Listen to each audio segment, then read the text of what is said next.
दोस्तों, मैं अनिल जोधपुर से आज आपको कहानी सुनाऊंगा जादू टोना या टोटका।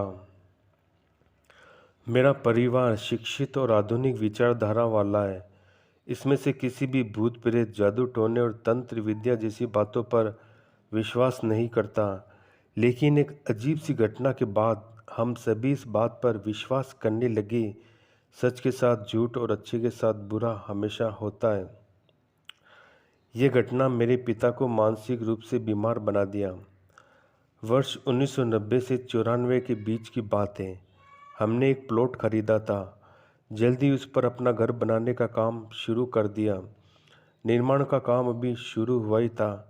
कुछ ही दिन गुजरे थे, एक आदमी उस प्लॉट पर आता है।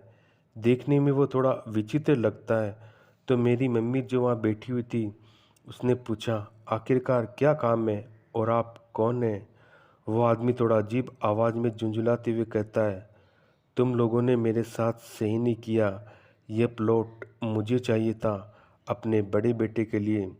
तभी मेरे माँ ने उससे कहा, अगर चाहिए था तो आप उसे खरीद लेना चाहिए था, आपने इसे खरीदा क्यों नहीं?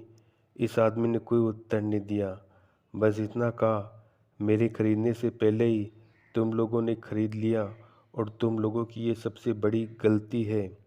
तो मेरी माँ ने कहा, अगर आपको चाहिए और आपको इतनी आवश्यकता है तो आप इसे हमसे खरीद लीजिए, हम दूसरा ले लेंगे। चूँकि मेरी माँ उसकी भावना को समझ रही थी, इसलिए उसकी भावनाओं का सम्मान रखते हुए उससे कहा कि आप भी इसे खरीद सकते हैं। लेकिन वो आदमी झुंझलाते हुए बोला, अब बहुत देर हो चुकी है। चूँकि ये प्लॉट अब तुम लोग हमें जितने में खरीदे हो उससे कम में दोगे तो भी मैं इस प्लॉट को खरीदने वाला नहीं। मेरी माँ को कुछ समझ नहीं आया। उन्होंने इससे कहा, ठीक है, अब आप जाइए, अब हमें इसे बेचना नहीं है, आपको इससे खरीदना नहीं है। वो आदमी वहाँ बुरी तरीके से गुस्सा था, वह चला गया।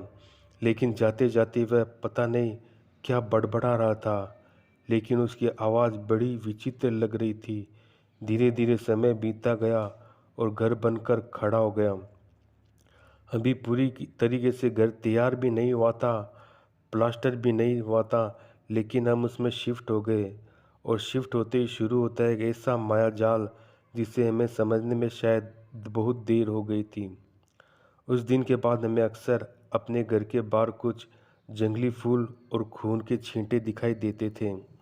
जैसा कि मैंने आपको बताया था, मैं या मेरे परिवार वाले काले जादू या ऐसी किसी बात पर विश्वास नहीं करते थे, इसलिए हर बार हम इन चीज़ों को नज़रअंदाज कर दिया करते थे।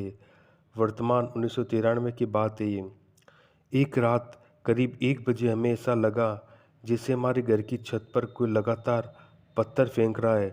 4-5 बार ऐसा हुआ जैसे कोई बहुत भारी मात्रा में हमारी छत पर पत्थर बरसा रहा हो। हम उठे और छत पर गए तो हमने चारों तरफ देखा, हमें कोई दिखाई नहीं दिया, लेकिन हमारी छत पर पत्थर पड़े हुए थे। सुबह हमें पता चला ये सब शायद हमारे पड़ोसी का काम होगा, इसलिए हम लोगों ने पुलिस में शिकायत दर्ज करवा दी। लेकिन उसके खिलाफ कोई सबूत न होने कारण, कोई गवाही न होने कारण वह जल्द ही हवालात से बाहर आ गया। आने पर वह शायद हम लोगों से ज़्यादा ही चिढ़ गया। एक ही रात बीती थी कि अगली रात मेरे पिता के पेट में बहुत तेज दर्द होने लगा। जब उससे दर्द सही नहीं हुआ तो उन्हें अस्पताल में भर्ती करवाया गया। डॉक्टर ने उन्हें मामूली उपचार करके और कुछ पेन किलर देकर वापस भेज दिया, लेकिन उन्होंने मैं बताया शायद वे पेट की किसी गंभीर बीमारी का संकेत हो सकता है। हम घर तो आ गए, लेकिन अगले दिन मेरे पिता के पेट में वही दर्द हुआ। उन्हें फिर अस्पताल में ले जाया गया।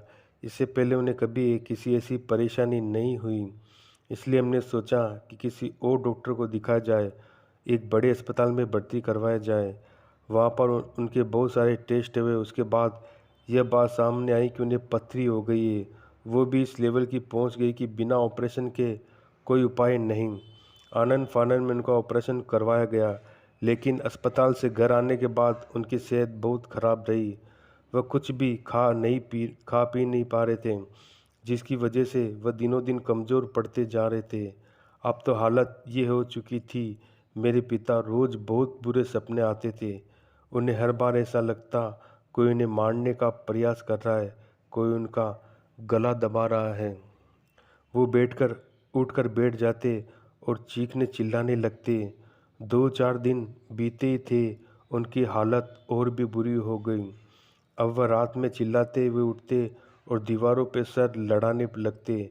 उन्हें पकड़ पकड़ कर लिटाया जाता, कभी कभी हवा में किसी से बातें करने लगते। अब हम पूछते तो वह कह दे, देखो देखो वो सामने खड़ा, लेकिन हमें कुछ नज़र नहीं आता। अभी ये हमारे साथ हो ही रहा था। एक रात करीब 2 बजे मेरी माँ ने घर के बाहर से किसी की रोने की आवाज़ सुनी।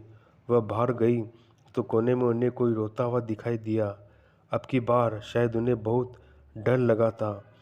हुआ कुछ कदम और आगे बढ़े तो उनके घर के बाहर वही खून के छींटे और जंगली पौधे भी दिखाई दिए। उन्होंने हिम्मत बांधी और उस रोने वाले इंसान की तरफ बढ़ने लगी, लेकिन जैसे ही वो वहाँ पर पहुंची तो उनके चौंकाने का ठिकाना नहीं था, क्योंकि वहाँ पहुंचते ही उनकी नज़र से जैसे वो इंसान ओझल हो गया।